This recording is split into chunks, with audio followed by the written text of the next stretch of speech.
I graduated high school in the 50s. We were all faced with the draft. The draft was reinstituted for World War II, and of course they left it on. So we knew, sooner or later, if you were an able-bodied male between 18 and 26, you were going to get called.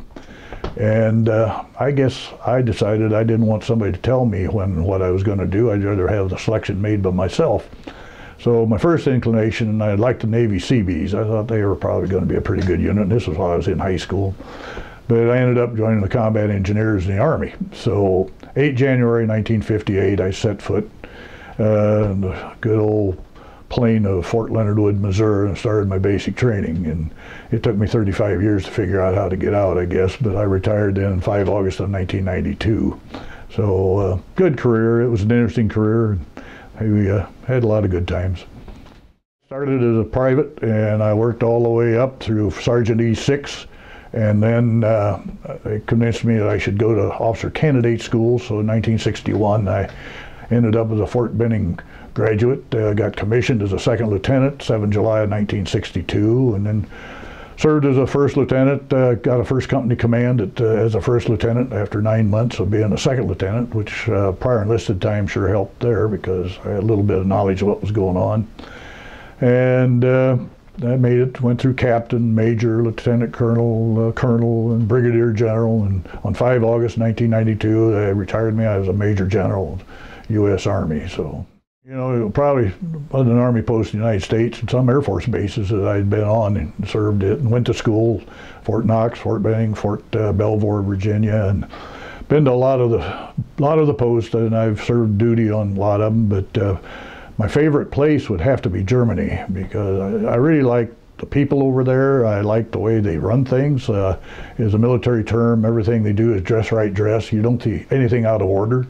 And that's just the way they do their lives, and they maintain things really well. They're clean. The forests are well done. And they treated us really well over there every time we went.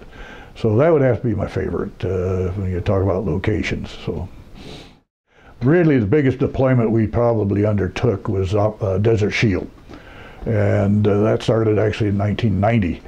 And in fact, that was the biggest deployment we've made since World War II of sending units overseas. And that was quite an undertaking because most of our members had not, we had a lot of members that had never served an extensive period of time on active duty. So you had to go through the process of go to mobilization stations. We had to get their equipment there, and one of my jobs as an expediter to try to get that accomplished, just to get everybody in country.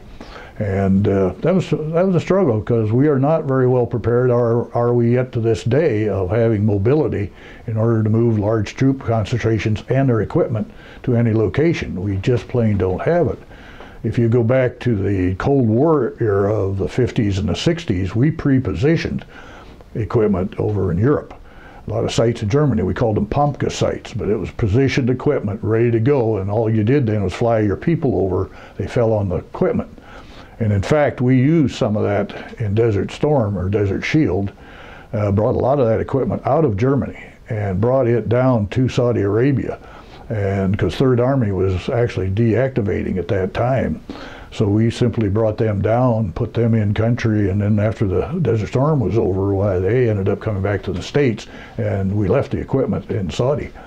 But our medical battalion was one example right here in Iowa City. It was tough, and the only way we could get their equipment over from Baltimore to Bahrain was on an ocean-going barge, which took 61 days. So what we had to do was hold the people up at Fort McCoy, Wisconsin, which was our mobilization site for them.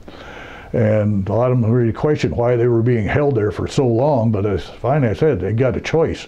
You can either stay here where you got a little bit of comfort and your families can come and visit, or you can go over there and sit in the desert in the hot sand at day and cold sand at night and scratch the bugs. So I think that kind of explained it. And then after they got over there, then they found out then what the heck we were talking about. So that's kind of the short shot on some of the deployment. Things that you learn there, you learn discipline, you learn loyalty, you learn timeliness, you kind of learn how to get your thoughts together and to do things and live your life a little better and a little easier. And really, I think it's a bad thing that we can't get other people to get that type of training. I think the draft in that sense was good because we exposed a lot of people to that.